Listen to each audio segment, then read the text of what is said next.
Is there any certain spot that's really creating a lot of buzz this year where people are saying that is the one spot I want to make sure I see during the game on Sunday? I think, Chris, this year, the one that seems to have taken the limelight right up front is the Budweiser commercial. I don't know if you've heard of this one or not, but this one's racked up almost 3 million views when I last checked on YouTube after they released it just on Tuesday. So it's already got 3 million views. And this is essentially an epic immigrant story. It's a period piece, very stylistically set in 1850s. And what makes this so buzzworthy is that it's sort of treading on a very tenuous tightrope in our present-day political climate of it's uncertain times that we're in. And this piece is entirely about the inspiring story of the German immigrant who comes to St. Louis from Hamburg in the 1850s.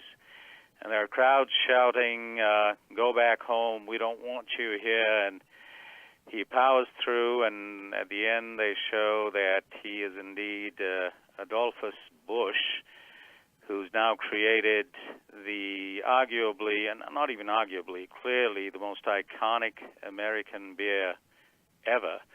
And a lot of people are questioning whether this is an attempt by Budweiser to make a political statement, or is it just to create a buzz? But most experts feel that only time will tell. After Sunday, we'll see. But there's no question about it. If they wanted conversation, dialogue, buzz, they certainly have garnered that up front. Is Budweiser taking a big chance by rolling out an ad like this that makes a social statement, in some opinions, in front of such a large audience? In my opinion, yes. They are taking a massive chance. They're rolling the dice here. Now, Budweiser has been the biggest and greatest advertiser in Super Bowl history. They've outpaced everyone else, both in spending as well as they have the most number of wins, if you will, in Super Bowl ads over the years with their puppies and Clydesdales. In other words, they are literally the mainstay or the flagship brand, if you will, of Super Bowl advertising. This year, it could be a huge win for them, or it might actually be treading on dangerous ground for the reasons that you just said.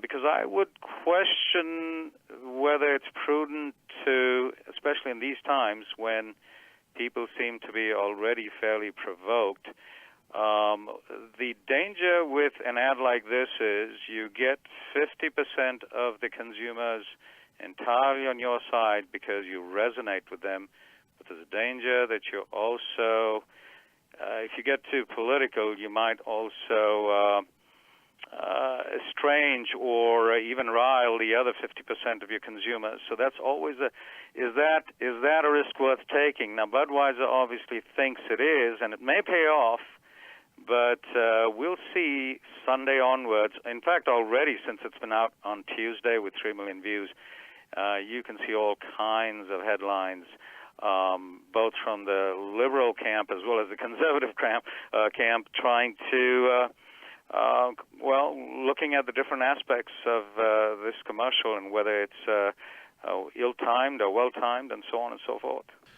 Considering, Professor, that so many eyeballs have already seen the Budweiser ad, does it sort of take some of the edge off as the ad gets to air on the actual game? Yes and no, Chris. It takes the edge off to some extent in the sense that people have already been talking about it for these 3 or 4 days preceding the Super Bowl. But having said that, that's only 3, maybe 5 million views by the time we get to the Super Bowl. But during the Super Bowl, we've got potentially 190 million people online and live TV, which would be about 110 million plus about 70 through other media, watching it. So if you think about it, that there's still a huge impact to be felt almost a tidal wave of views to be experienced on Sunday. So it'd be interesting to see especially nowadays with social media, it'll be interesting to see the tweets and the comments starting Sunday night right after this commercial. And just to add, Budweiser already has many prepared, preset, tweet-worthy comments ready to go, as you can well imagine, as the ad airs. Do I understand that one of the big lumber companies had their ad actually rejected by Fox? What's that about? Yes, Chris, that's true. 84 Lumber, which is based in Pennsylvania, had planned to air a 90-second spot with this heavy message of job recruitment as it tries to ramp up its about 5,000 employee base. And the ad was supposed to run before halftime.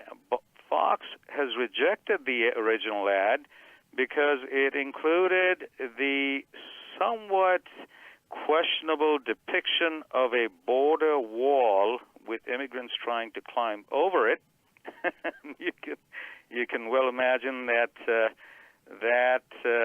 was immediately nixed by Fox, and Fox said, well, you've got to go back to the drawing board. And a lot of people are wondering whether it was just a publicity stunt by 84 Lumber. They are a rookie.